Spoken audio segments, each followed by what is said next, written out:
பச்சை பயிர் வச்சு நம்ம சப்பாத்திக்கு நல்லா சூப்பராக நல்லா டேஸ்டியான சைட் டிஷ் எப்படி செய்யலாம் அப்படிங்கிறத பார்க்கலாம். பச்சை பயிரை ஒரு 6 மணி நேரம் ஊற வச்சுட்டு நல்லா வாஷ் பண்ணிட்டு குக்கரில் தேவையான அளவு தண்ணி உப்பு சேர்த்து ஒரு 5-6 விசில் விட்டு நம்ம இறக்கிடலாம். இறக்கிட்டு இந்த மாதிரி கொஞ்சம் லைட்டாக நீங்கள் மசிச்சு விட்டுடுங்க.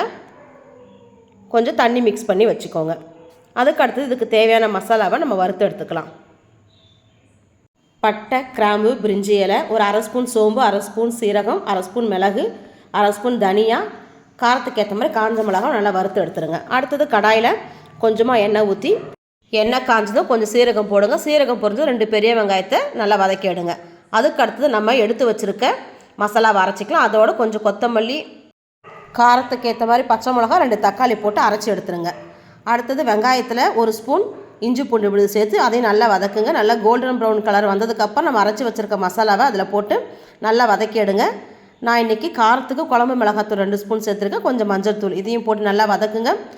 மிக்ஸி ஜார் மட்டும் கொஞ்சமாக நீங்கள் வாஷ் பண்ணி தண்ணி சேர்த்துக்கோங்க. அடுத்தது நம்ம வேக வச்சு எடுத்து வச்சுருக்க அந்த சிறு பயிரையை நம்ம சேர்த்துக்கலாம். சேர்த்து நல்லா மிக்ஸ் பண்ணி விடுங்க. நம்ம ஏற்கனவே பயிர் வேக வைக்கும் போது உப்பு சேர்த்துருக்கோம். அதனால் கொஞ்சமாக நீங்கள் உப்பு சேர்த்துக்கோங்க. உப்பு சேர்த்துட்டு கொஞ்சமாக தண்ணி மிக்ஸ் பண்ணிக்கோங்க.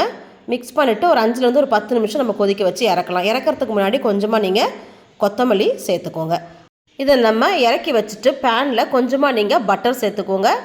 பட்டரில் மிளகாத்தூள் ஒரு 1/2 ஸ்பூன் சேர்த்துக்கோங்க. அடுத்தது ஒரு 5-6 பல் பூண்டு தட்டி சேர்த்துக்கோங்க. கொஞ்சம் கருவேப்பிலை நல்லா வறுத்துட்டு அதையும் நம்ம இந்த இறக்கி வச்சுருக்க பயிரோடு சேர்த்து சாப்பிட்டா நல்லா டேஸ்டியான ஒரு பச்சை பயிறு டிஷ்ஷு ரெடி. இது சப்பாத்திக்கு ரொம்ப நல்லா டேஸ்ட்டாக இருந்துச்சுங்க. நீங்கள் செஞ்சு பாருங்கள். உங்களுக்கு பிடிச்சிருக்குன்னு நினைக்கிறேன். பிடிச்சிருந்தா லைக் பண்ணுங்கள், ஷேர் பண்ணுங்கள், கமெண்ட் பண்ணுங்கள், மறக்காமல் சப்ஸ்கிரைப் பண்ணுங்கள். தேங்க்யூ.